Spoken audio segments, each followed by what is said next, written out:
from Louisiana's home team. This is Fox 8 Morning Edition at 6 a.m. Christy, thanks. It's now 7:22 and you're taking a live look over Lake Pontchartrain this morning. Beautiful morning out there where some locals may be enjoying summer activities a little later along the lake. And we know all too well just how hot it can get. While it's pretty, it's going to be hot. And Dr. Meredith Maxwell with Touro Infirmary joins us now with how to survive the summer heat. And thanks for being in. Of course. I know you can't stress some of these tips enough, but water, first and foremost, how much water should we be drinking during the summer months? So it differs from individual to individual depending on your chronic medical conditions. But typically 8 servings of 8 ounces of water per day. And that's if you're not outside sweating the whole day. So you really have to account for exercise. If you're sick, if you're, if you have a stomach bug, all of those things play into your water needs. It sounds like a lot of water, but there are some foods out there that have a higher percentage of water. What do you recommend as far as foods? So fruits and vegetables typically have a higher water content, but the important part is a lot of people drink a whole lot of caffeine throughout the day, so that can kind of fight against the water you consume by making you urinate more.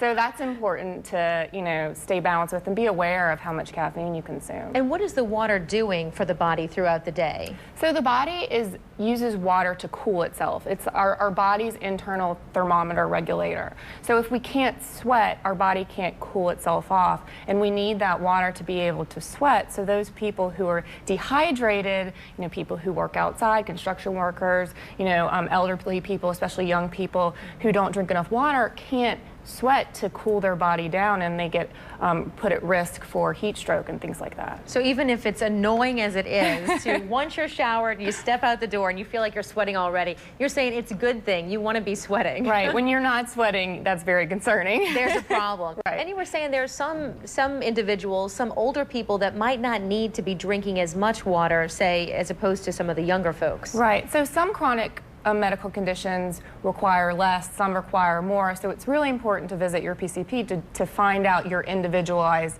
needs.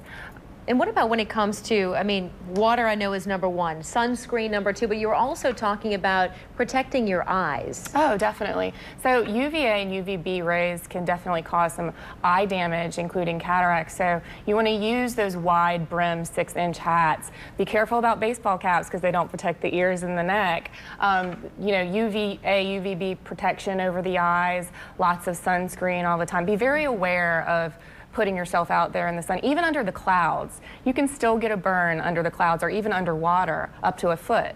So, just because you can't see the sun doesn't mean you're not going to be burned. How often, I know we hear from dermatologists that you should apply at least 30 SPF. How often should we be reapplying that, especially if we're going to be outside all day? At least every 2 hours, but more if you're swimming or sweating. And research has shown that we don't actually put enough on. So it's really important, especially with those sprays, to get really close up, especially when it's windy, because you can totally miss, I've been there too, totally miss your whole body. Especially if you're using the spray cans. Exactly. You've got to rub it in. Exactly. I don't like touching it all. I use the spray cans, but if you don't rub it in, you're not doing it justice. Right, and 30 minutes before you go outside for it to be effective. All right, some great tips this morning. Again, Dr. Meredith Maxwell from Touro Infirmary, thanks so much for joining us. Of course. Water, sunscreen, remember all those good tips, especially on a day like today. Thank you. You're welcome.